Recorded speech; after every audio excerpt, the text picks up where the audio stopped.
Update po muna tayo mga kaumbos sa umula po sa Department of Social Welfare and Development. Kasama ho natin ang nagsisilbing Executive Director ng Council for the Welfare of Children. Sa ilalim po ito ng Social Welfare Department. Kaugnay pa rin po doon sa mga kabataan na naging bahagi po nitong rally o riot nitong nakalipas na araw ng linggo. Kasama natin si Undersecretary Angelo Tapales, ang Executive Director ng Council for the Welfare of Children. Magandang gabi ko sa inyo, Yusek, at welcome sa Bombo Radio Philippines, Yusek. Opo, isang makabatang umaga po sa lahat po na nakikinig at tumutungkay sa Bombo Radio. Thank you for inviting the Council for the Welfare of Children po. Thank you for joining us sa Bombo Radio Philippines, Yusek, and si Bombo Genesis po ito, kasama natin si Bombo Jai. Ilang araw na rin, mga 2 araw na mula po nung maganap yung malawakang rally o riot dyan sa may bahagi ng Recto at sa may Ayala Bridge. Ano pong mga development na ho dito, lalo ho sa part ng Council for the Welfare of Children? And ano pong stand ho dito dahil marami ho sa mga naaresto, Yusek, ay mga minor na under po sa inyo pong konseho? Yusek. Unang-una po, sir, hindi po natin kinokondon ang paggawa ng anong krimen, at talagang tayo ay naaawa nga sa ating mga kapulisan dahil sila naman ay talagang pinapanatili lang ang kapayapaan. Pero ito nga po, meron kasi tayong Juvenile Justice Welfare Act. Yan ay yung Republic Act 9344 natin as amended by Republic Act 10630. Para po dun sa mga bata na sobrang bata talaga, like we are talking about kunyari yung mga below 15, talagang dapat po yan ay immediately nire-release yan sa mga magulang after consulting with the local social welfare and development officer para po mag-undergo ng community-based intervention program. Ito pong mga community-based intervention po na to, ito po yung mga counseling, pati na po yung pagbabayad ng danyos, hindi po sila exempt sa liability, maaring managot po ang kanilang mga magulang. Of course, kasama na yung apology dyan, yung mga counseling, saka yung mga training na pwede nilang pagdaanan para hindi na nila uulitin ang ginawa. Pero siyempre po, ibang usapan po.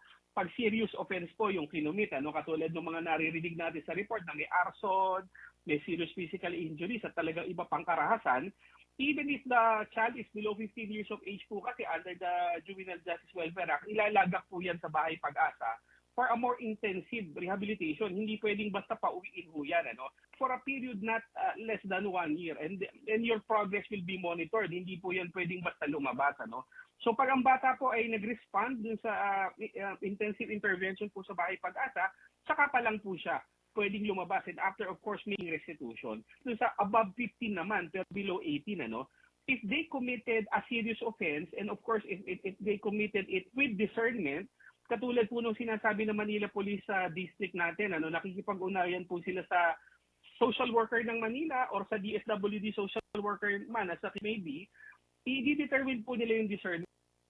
If discernment, hindi po intervention ng pagdadaanan yan. Ito po yung diversion program.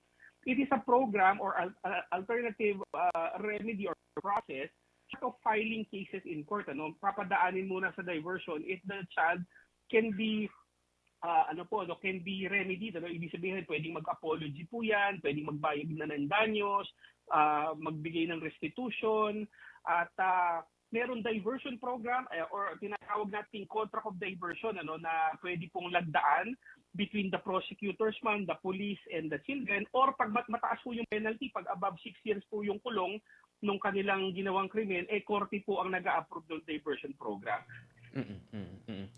And sa part po ng council, ano pong pwede hong maitulong ho sa kanila, lalo ho yung mga kabataan hanggang sa ngayon, nandun pa rin po sa detention facilities?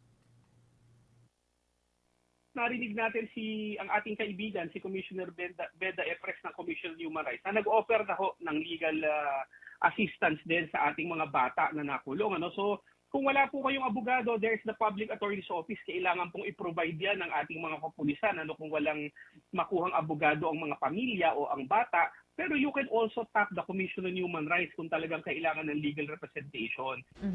Yusek, paano naman yung mga nag-recruit, mga nag-impluwensya sa kanila na mas matatanda? May pananagutan pa rin po ba sila under juvenile law? Para naman sa mga naghihikayat naman dito sa mga bata na gumawa ng masama, ito po ay covered din ng Juvenile Justice Welfare Act po natin. Pwede po silang maparusahan sa batas, and ang penalty na i-impose sa kanila ay yung maximum penalty po.